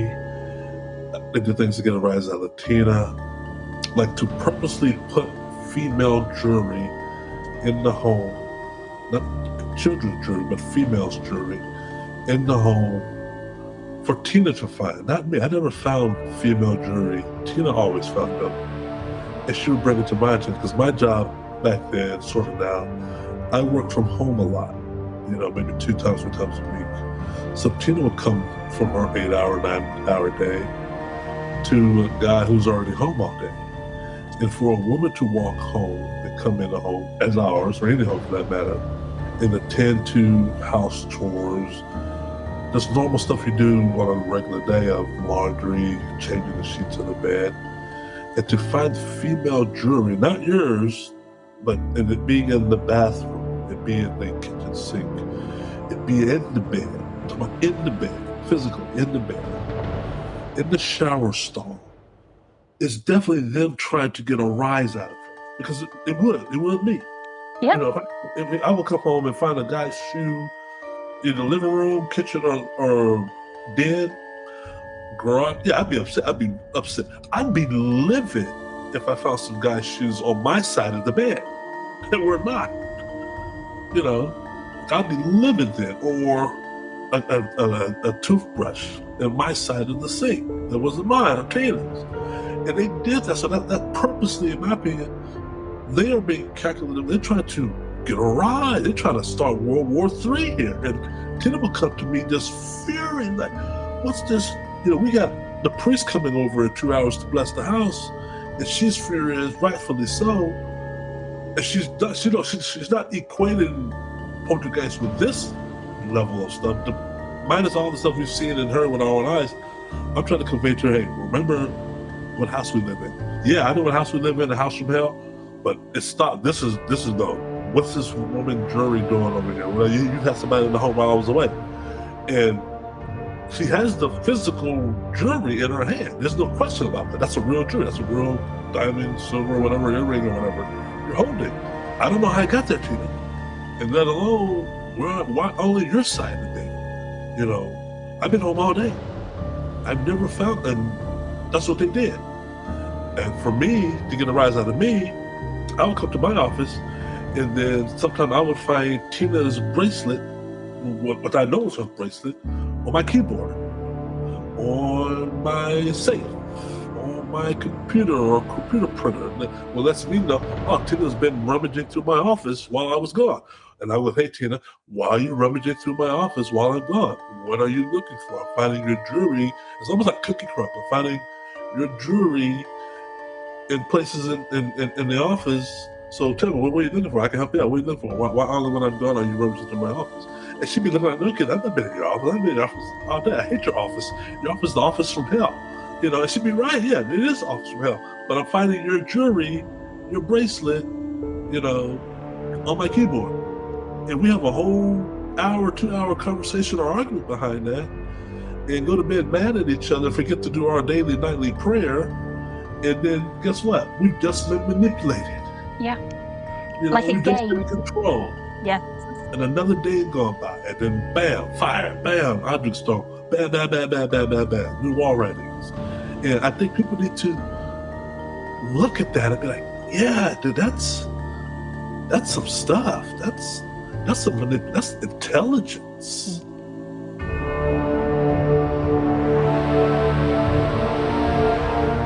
Again, just very isolating, because they're trying to isolate you from the other person experiencing it in that case, which is so damaging. It's so psychologically damaging to become that alone, where you are arguing with with a significant person in your life who's experiencing the exact same thing, but it almost makes it something that you're experiencing, something that Tina is experiencing, as well as you experiencing something together. And so it is this constant, relentless attack in different forms and in different ways. Again, a bit like warfare. And again, I don't think it's necessarily understood in that way, just how relentless it can be, whether it's something small and subversive, subversive, or something very large, like water puddles or spontaneous fires being set and all these other things.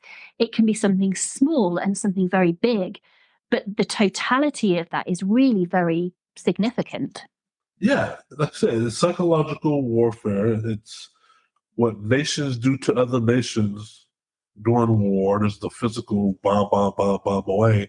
There's the leaflets drop. There's the monitoring of communication, and then there's the manipulation of the government and the politics to take a nation down, to make them lose focus of what it is their initiative is. Our initiative as a couple was to fight this thing. Our support system was family, friends and family, the local church, and a few paranormal teams.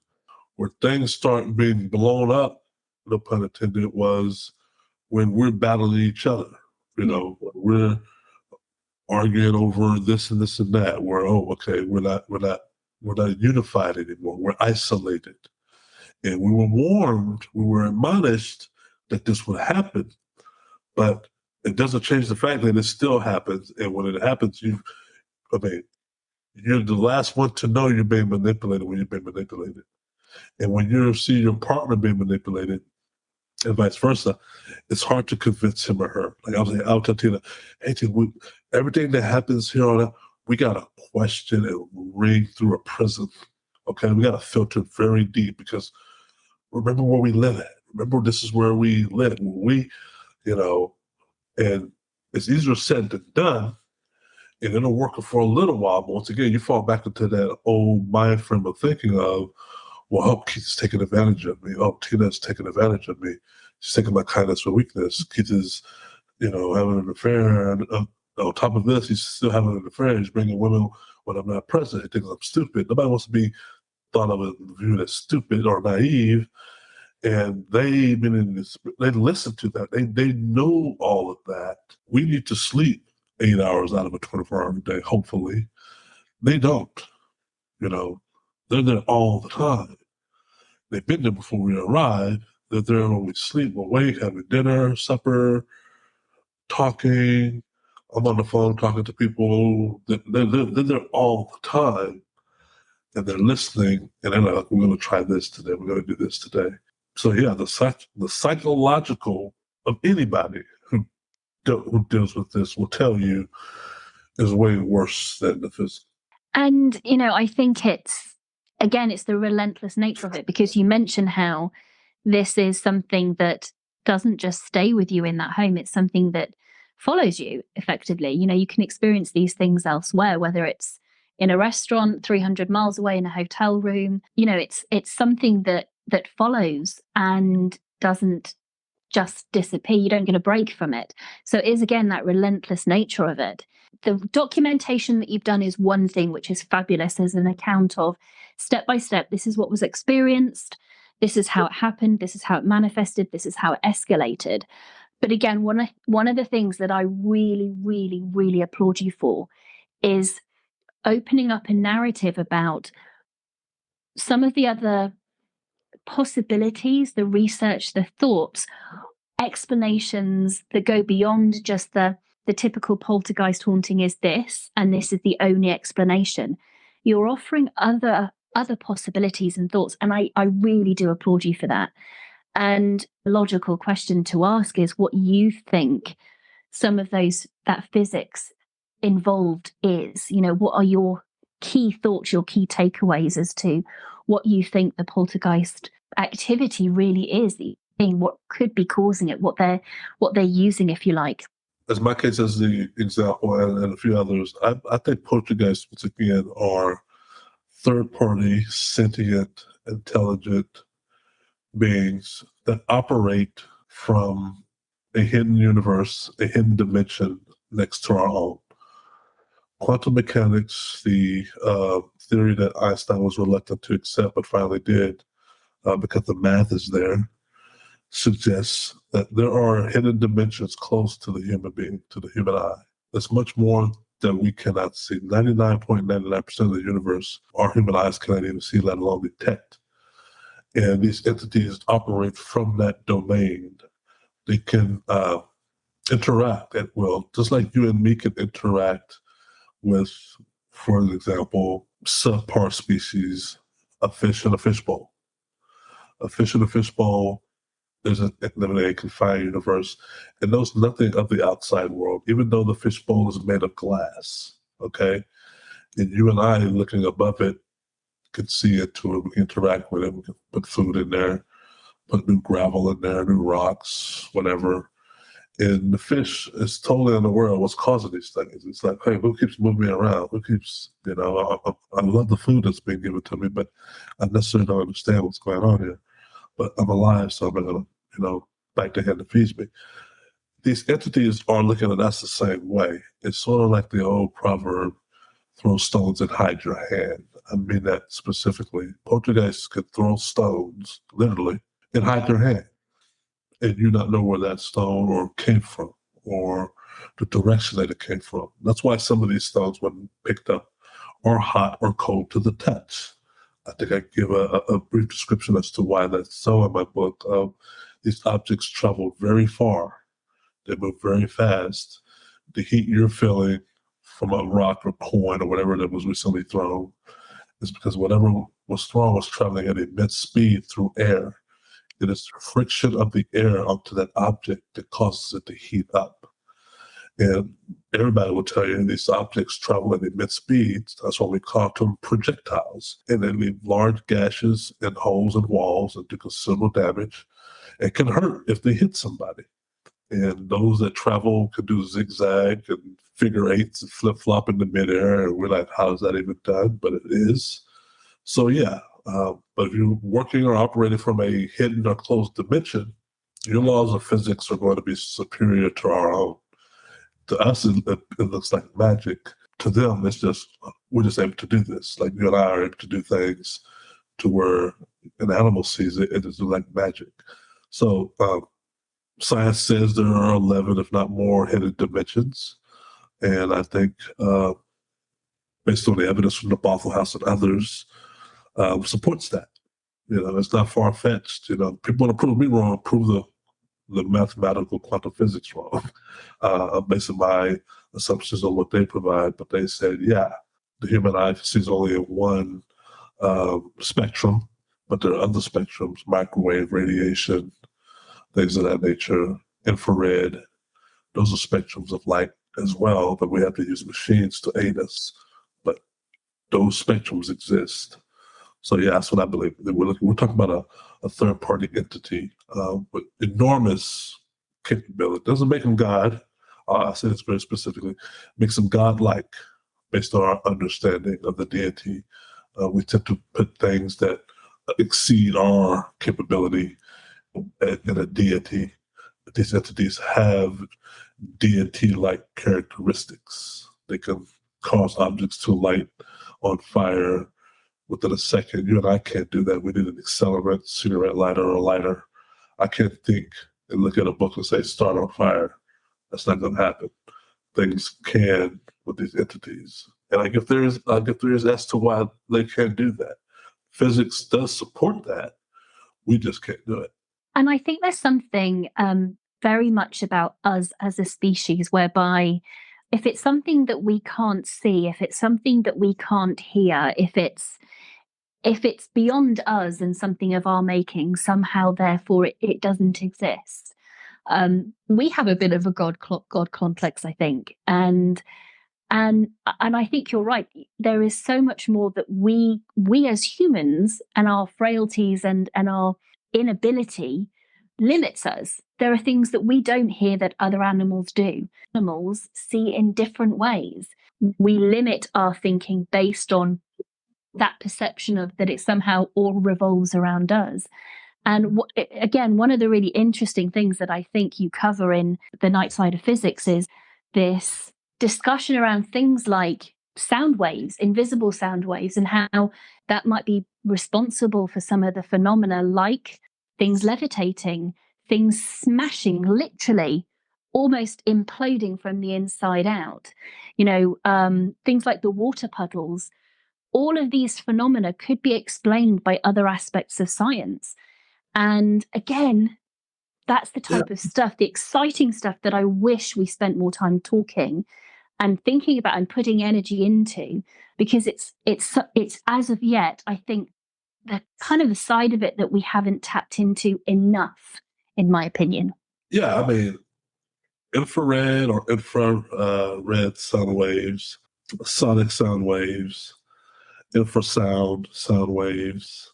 I did not know it, but when I read, I'm like, wow, the similarities are so uncanny of the invisible sound waves that humans can't hear. You're right.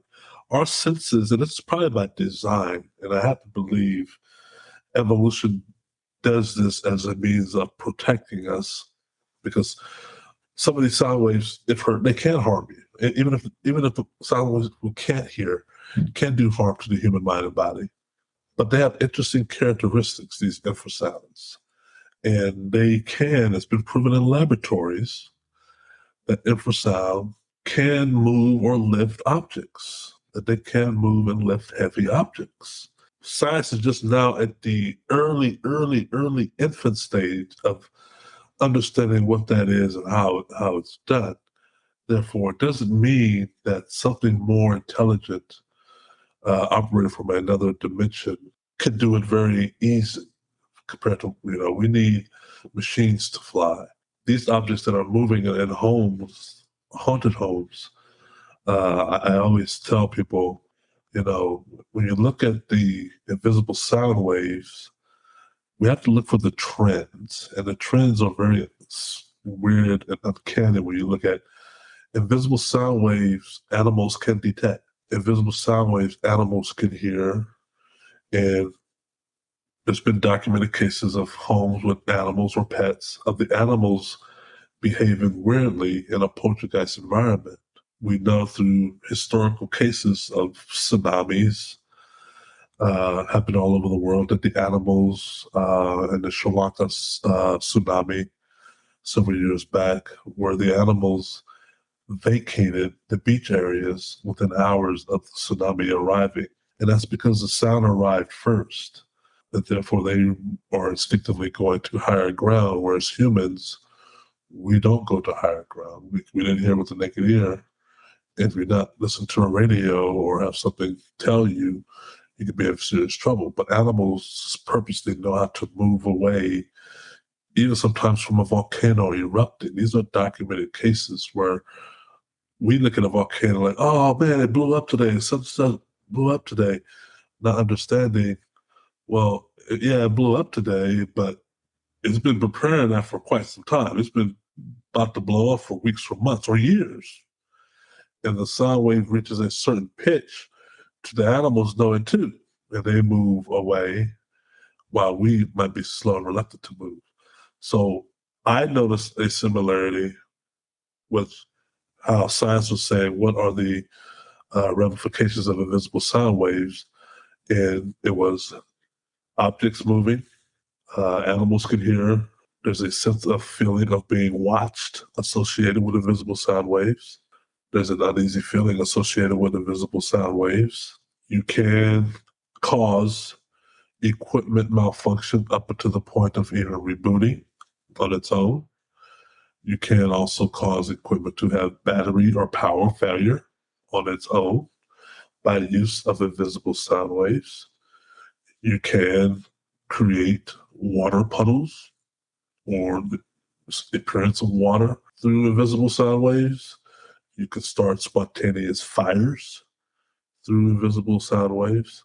So I give a description of my theory of the entity with these capabilities built within its DNA, within its makeup. No entity is not walking around the Bothell house waving an invisible sound wave device in my office. Okay, well, I'll start flying. I'm going to wave at this device in Keith's office and make objects. No, the entity is the sound wave. Everything on Earth or in this galaxy, us included, has a frequency, gives off a frequency. And why should we think entities are any different? You and I talk, breathe, and some of us, same species as humans, can excel to bigger feats as far as track and field, running, swimming, holding your breath. But we're all from the same species, but there are some of us who excel greater than others. And entities or poltergeists are the same way. Not every poltergeist house has experienced a spontaneous fire. And I believe that's because that species of poltergeist that is capable of creating spontaneous fires is not in the home. Those who have experienced spontaneous fire, that poltergeist has the proclivity and ability to execute it.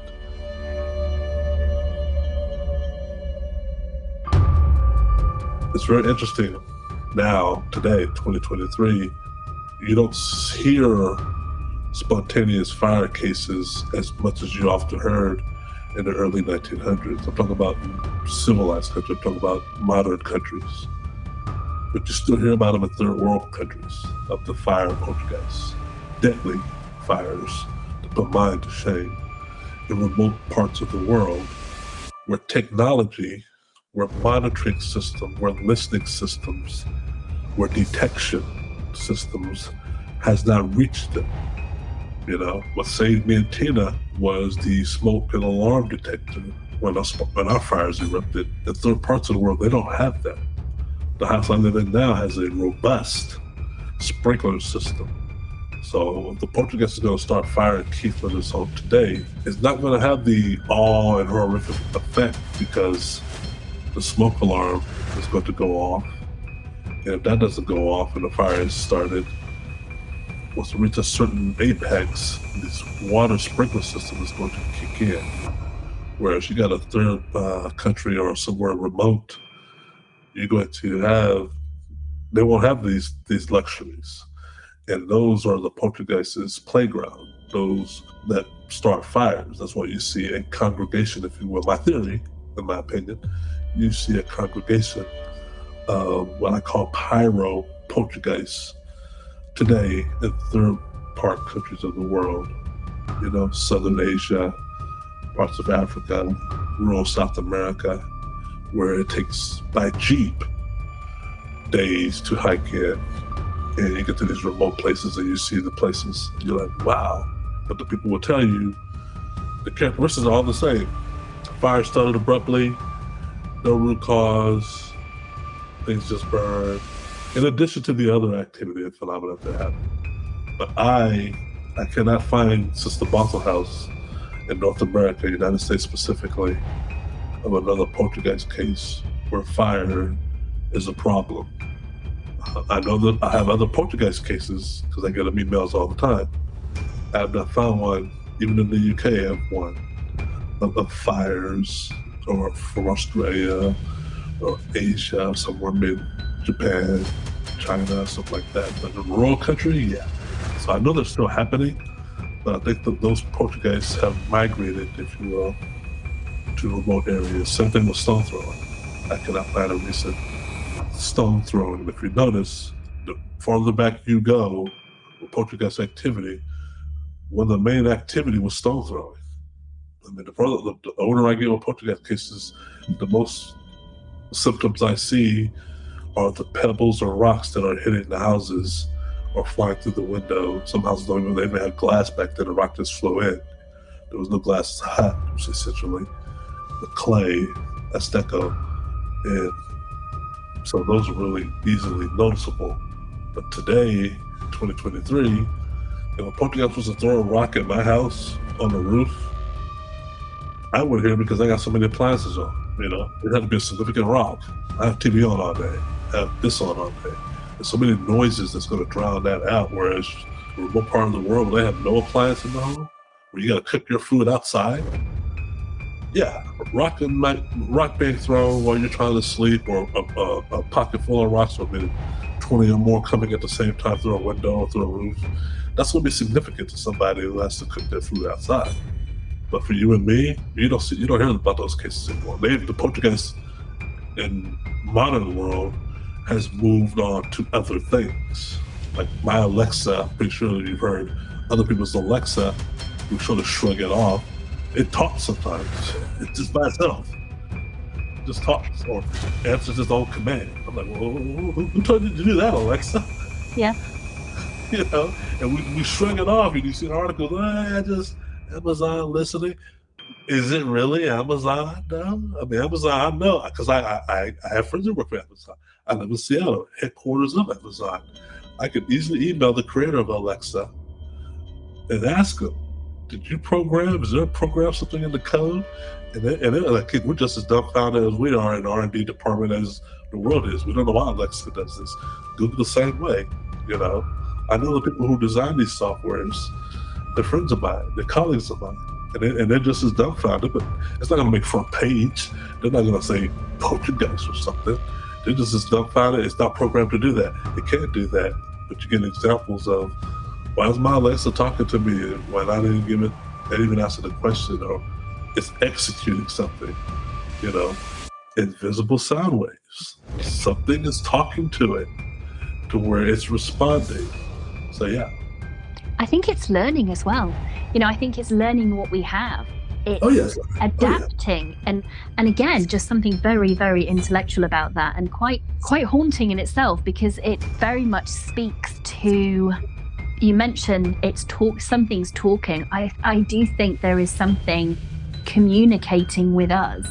And in this case, something very intelligent, something quite manipulative and malevolent. And again, I think it's using what people have and mirroring that back to them. And if it's using complex devices like Alexa, it's got that capability. And it's like you said, it's using things that maybe we don't have full understanding of yet. But I think the more we discuss, the more we look into these things, the more we and having a narrative around these things, I think the possibilities begin to open up as to what could be happening. And from my perspective, I would love nothing more than to see a reevaluation and a really good comprehensive study of poltergeist cases, but opening up what a poltergeist case looks like to include far more current examples, these examples that maybe have been dismissed as something else, reevaluate them, look at historic cases, look at present cases, and start to maybe reclassify and rethink what we believe we know already, because I think there's far more that we don't know than what we do know. Oh, we know nothing. We know zilch. And half of that's our own fault. Yeah. Because we, like I say, we have this conscious bias of wanting to prove our theory to be the correct theory, and don't look at other theories or other facts or other data. So we just focus on one aspect of the phenomena. And that's a problem that hinders us advancing the field or our knowledge of what's happening. But it should be a surprise to those who study poltergeist or the paranormal when you take into account majority of the EVPs that Steve and others captured at the Bothell House was voices that they found on recordings, audio or video, that they reviewed later, and upon review and putting it through sensitive sound to enhance the sound or to remove background noise, heard these well enunciated, intelligent thought conversations of a male talking to a male talking to a female, sometimes just female only, or child voice. These are voices that the human ear did not hear, but the recording device did. This is a tape recorder or an MP3 audio voice recorder, whatever, but it's still an electronic device. From a high level, it's no different than an Alexa. Yeah. Okay.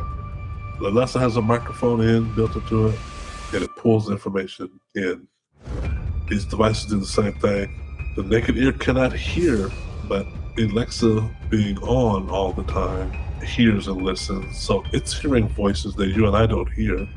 And therefore, if it's hearing a voice, it's hearing a command. Now, where this is going to get interesting, what I believe the theory is, as society, I mean, as human beings, as we advance with our technology and gadgets, keep in mind, 20 years ago, we didn't have the internet, or let's go back 10 years ago. 10 years ago, well, let's say 15 years ago, the only time you had to get on the internet was you was at home. That's the only time you had access to your internet. We now have access to the internet everywhere we go. The internet follows you. It's in your pocket. It's in your cell phone. The internet's in your car. The internet's in your restaurant. Every time you go to a restaurant, my friends always laugh because they're like, "What's the Wi-Fi password here?" It's like everybody wants to know the Wi-Fi of the restaurant they're in. Like so. The internet is everywhere now. And we didn't have that 15, 20 years ago. All the time you had to go to the internet, you had to rush home and get on your computer and get on a landline or a 56K modem or something and dial out. Now it became more streamlined. And now you have the internet on all these gadgets and they're all connected. Okay? So I tell people, because I study IT, this is what we do. This is how viruses, this is how malware is spread. If I'm a poltergeist, I can go from house to house. Usually back in the day, a poltergeist would just say, for lack of a word, body jump. Okay? So it body jumped. It jumped into an object, an inanimate object, a doll, a tricycle, a bike, a pillow, or whatever. Some sort of trinket that you bought in the thrift store, and then you take it home with you. Now the poltergeist is in your home. Now the poltergeist has the internet. Okay? It can go through the internet and get into everybody's home. All right? Because we're all connected. If I send you an email and put an attachment onto you, that's why some people, when I email them or they download my books, maybe the ebooks, or have a communication with me via Zoom, chat, or Facebook, they have an activity immediately on their end. Something goes wrong. Their dogs go crazy, cats go crazy, because the poltergeist, I believe, is traveling through the internet.